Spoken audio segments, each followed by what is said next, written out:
YouTube, it's your boy Alvin MB10, aka AMR10, and what I got for you today is some more NBA 2K23 Next Gen. Now, what I happen to have for you today happens to be the best Luka Doncic build in the entirety of NBA 2K23 Next Gen. And let me say, this is something special. This happens to be a really tall point guard build that can play, make, shoot, finish, and crash the glass just like a big would, whilst having the physical capability of getting bullied.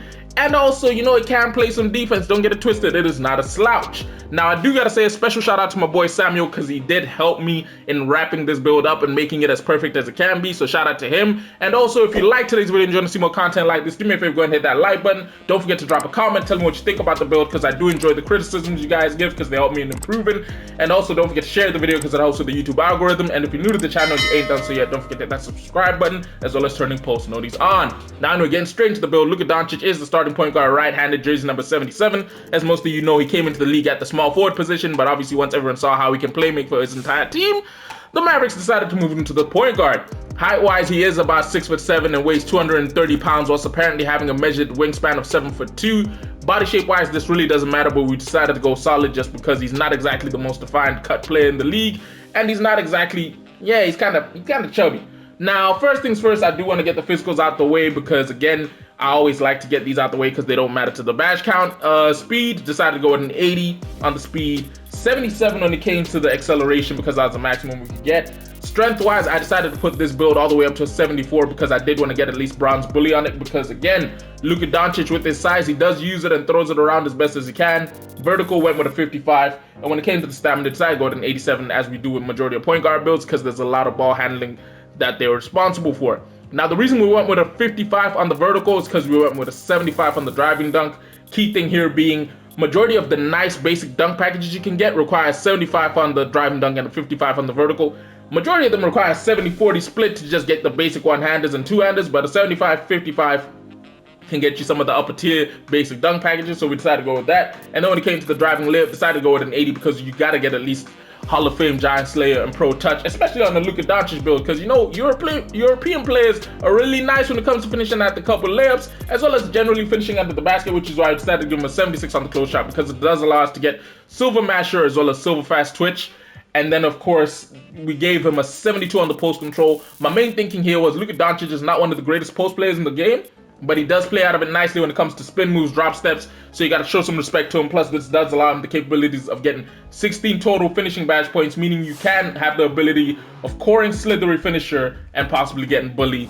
AKA, you can core a tier 3 and get a tier 3 badge on this, which is kind of nice. Now, shooting-wise, I decided to keep it as nice as I possibly could. First things first, I decided to go with an 85 on the 3 ball. Key thinking here was an 85 was the bare minimum needed to get silver limitless range, as well as agent 3s and deadeye. And then because I knew that what's it called again? Why am I saying what's it called again? Blinders is attached to mid-range jump shot, and technically you barely need a really good mid-range jump shot to get it. I decided to go with an 84 on the mid-range jump shot because it does allow us to get gold blinders. And then when it came to the free throw, decided to go with a 79 because, you know what I'm saying, this build should not be a slouch in the rec. You don't want to take this build to the rec and get fouled and people are just basically playing hack you. So we went with an 79 when it came to the free throw, 84 when it came to the mid-range jump shot, and 85 when it came to the 3 ball. As you can see, it does allow us to get a bunch of badges at gold, but the key thing here is we managed to get silver agent 3s, deadeye, and limitless range. And with the 24 total badge points, you can spread them quite evenly, be able to get at least 2 tier badge points, as well as, two tier 3 badge points, as well as being able to core blinders, which is the badge out core, just because again it costs the most points. So you can get 2 tier 3s and get a few of the tier 1 and tier 2 badges depending on how you play. And with the +4 you do get, personally speaking, it's up to you how you want to split it, but I would consider putting it on shooting, just because then at that point you can get all 3 tier 3 badges. Sorry, not all 3. You can get all 4 by coring blinders and getting out the 3 with the other 4 badge points you get, because you would have a grand total of 28. Now, playmaking wise, as I said, this build is something spectacular. We decided to go with an 85 when it came to the ball handle, 86 when it came to the pass accuracy, because we were aiming to get that Hall of Fame floor general, dimer, break starter, ankle breaker, as well as post playmaker and special delivery.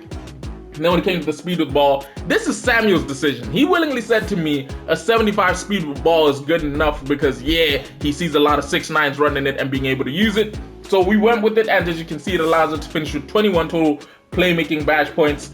Again, your choice of spread. I would personally aim that one of the tier 3 badges I'm aiming to get is at least killer combos, because I've run it and that badge is nice. Now defensively, as I said, the build is not a slouch, but it's not the greatest thing out there. We decided to go to 70 on the interior defense, 70 on the perimeter defense. When it came to the steal, we decided to go to 65, as well as a 60 when it came to the block. I do know you only need a 59 to get that silver chase down artist, but at a 60, as you can see, we get a +1 on the badge points. And then when it came to the offensive rebound, decided to go with an 80, which is highly outstanding, especially on a point guard build, and then 85 when it came on the defensive rebound, because it does allow us to get that silver rebound chaser. Now, as you can see, we do manage to finish with 19 total defensive badge points, which is quite a lot, especially on a point guard build.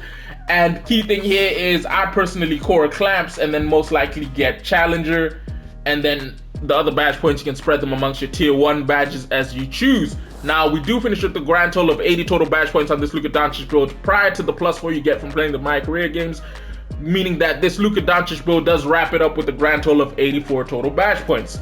Now, when it came to takeovers, the very first one to go with is ankle breaking shots, because Luka does have the ability to do that to people. And then the second one I'd personally go with is something along the lines of team ratings boost. If you really did want to cheese, you could go with something along the lines of box out wall or see the future, because again, people would not expect it from a point guard build. And you could really end up crashing the glass quite well and being able to know where the long rebounds are going, because there's a lot of them in 2K23, because a lot of people chuck bricks. But me personally, I'd go with team ratings boost. Now, the players we got in the shades of for this build happen to be Magic Johnson, James Harden, and Luka Doncic. And what we've built here, as I said before, happens to be a diming outside scorer. I do not see Magic Johnson as an outside scorer. James Harden and Luka Doncic do fit the mold. For those of you who don't know, I call Luka Doncic the child of James Harden, because he basically came from James Harden's tree. But yeah, hopefully you guys enjoyed today's video, which if you did, don't forget to do me a favor, hit that like button. If you're new to the channel and you ain't done so yet, don't forget to hit that subscribe button, as well as turning post notifications on. And if you have a criticism of the build, or you have something you want to say about the build that's positive, don't forget to drop that down below in the comments, because I do enjoy interacting with you guys. Anyway, it's been your boy Alvin MB10, aka AMR10. I'll catch you in a bit. Deuces.